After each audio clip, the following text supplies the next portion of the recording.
अजमेर जिले भर के भाजपा कार्यकर्ता पहुंचे कलेक्ट्रेट। सांसद भागीरथ चौधरी, विधायक वासुदेव देवनानी, अनीता बघेल और देवीशंकर भूतराज ने किया नेतृत्व। सरकार के नाम सौंपा कलेक्टर को 10 सूत्रीय मांग पत्र। आज शहर और देहात भाजपा के कार्यकर्ता सांसद भागीरथ चौधरी, विधायक वासुदेव देवनानी, अनीता बघेल और देवीशंकर भूतराज के नेतृत्व में कलेक्ट्रेट कार्यालय पहुंचे।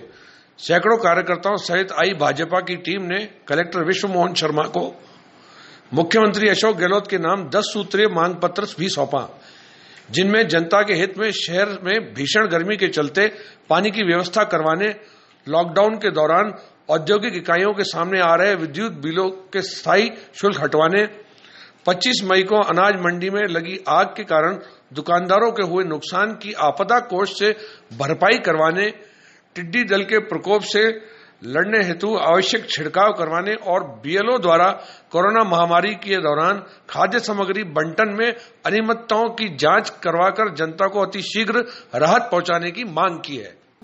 आज हम सब ने हमारे दोनों जिलाध्यक्षों के नेतृत्व में ज्ञापन दिया है। हमारे सांसद महोदय भी हमारे साथ थे। अभी जो सबसे बड़ी समस्या इतनी भीषण गर्मी में पानी को लेकर के बहुत हाहाकार है और लोग रोज मटके फोड़ने का काम कर रहे हैं। तो जो कंटीजेंसी प्लान गर्मी के वक्त बनाया जाता था, वो किसी प्रकार का कंटीजेंसी प्लान इस बार सरकार द्वारा नहीं बनाया गया है। एक तो हमारी कंटीजेंसी प्लान बनाने की मांग रही है। दूसरी मांग जो हमारी सबसे बड़ी है, वो बिजली के बिलों में स्थायी शुल्क बहुत ज़बरदस्त लगा है। एवरेज बिल के नाम पर बिल भेजे जा रहे हैं और 2% पेनल्टी लगेगी। इससे आदमी पैनिक हो गया और जल्दी से जल्दी बिल जमा कराने के लिए भीड़ इकट्ठी कर रहा है।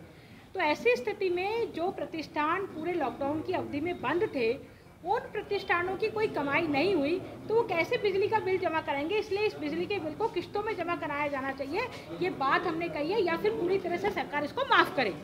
तीसरी बात जो हमने विशेष तौर पर कही है कि जो खाद्य सामग्री को लेकर के जो प्रधानमंत्री जी के द्वारा जो खाद्य सामग्री दी जा रही है, कल भी मैंने वीसी के माध्यम से ये विषय उठाया था और आज भी जितने भी ई मित्र हैं, उन सब ई मित्रों पर जो पोर्टल है, वो पोर्टल स्लो चल रहा है या चल नहीं रहा है।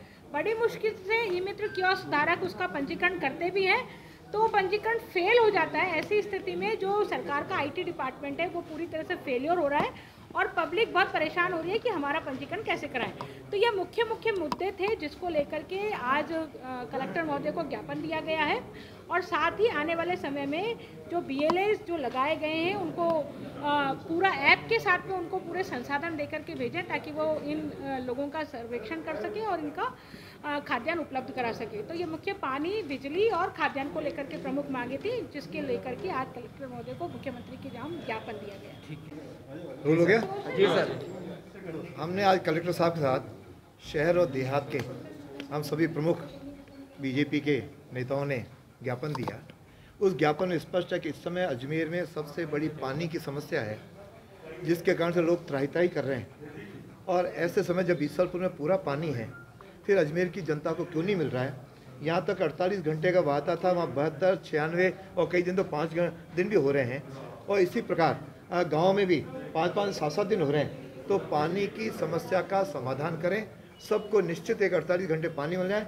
अजमेर का जो 120 MLD है, इस समय 110 से भी कम मिल रहा है। तो अजमेर को पूरा पानी मिले, अजमेर की जनता को पूरा मिले।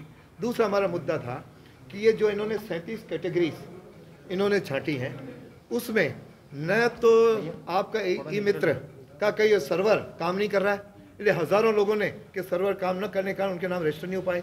दूसरा, इन्होंने BLOs के कई जगह BLOs नहीं है, और जहाँ BLOs है उनके पास ऐप नहीं है। तो इस प्रकार का अशोक गहलोत की सरकार केवल जनता को भ्रमित करने का काम कर रही है। वह भ्रमित न करके अजमेर के 37 कैटेगरीज के एक एक व्यक्ति का नाम उसमें रजिस्टर हो जाए, इसको सुनिश्चित करें। और BLOs को भी निर्देश दें और साथ में अधिकारियों को भी दें, और इसके लिए कम से कम 7 दिन का समय दें। ये 3 दिन का बढ़ाते बढ़ाते उससे सर्वर काम नहीं कर रहा है। दूसरा बड़ा मुद्दा हमने कहा। तीसरा, जो दुकानदार, हमने जो मंडी की दुकानें जली, उनको राहत करने के लिए हमने निवेदन किया। चौथा, कुछ मार्केट तो पूरा मार्केट खुल रहे हैं और कुछ मार्केट में ऑड एंड इवन कर रहे हैं। हमने मांग की कि सारे मार्केट एक तरह से सभी दुकानें खुलें। ठीक है, उनसे वादा लेने सोशल डिस्टेंस का हो, लेकिन इस प्रकार का कि आपस में वो गड़बड़ न करें। कुछ मार्केट तो ऑड इवन खोलें, कुछ इसमें असंतोष है। तो कल इन्होंने हमारे कहने से कर्फ्यू ग्रस्त एरिया में रियायत तो दी, लेकिन उस रियायत का लाभ लोगों को नहीं मिल पा रहा है, वह व्यापारियों को मिले, ये हमारी डिमांड मुख्य रूप से थी।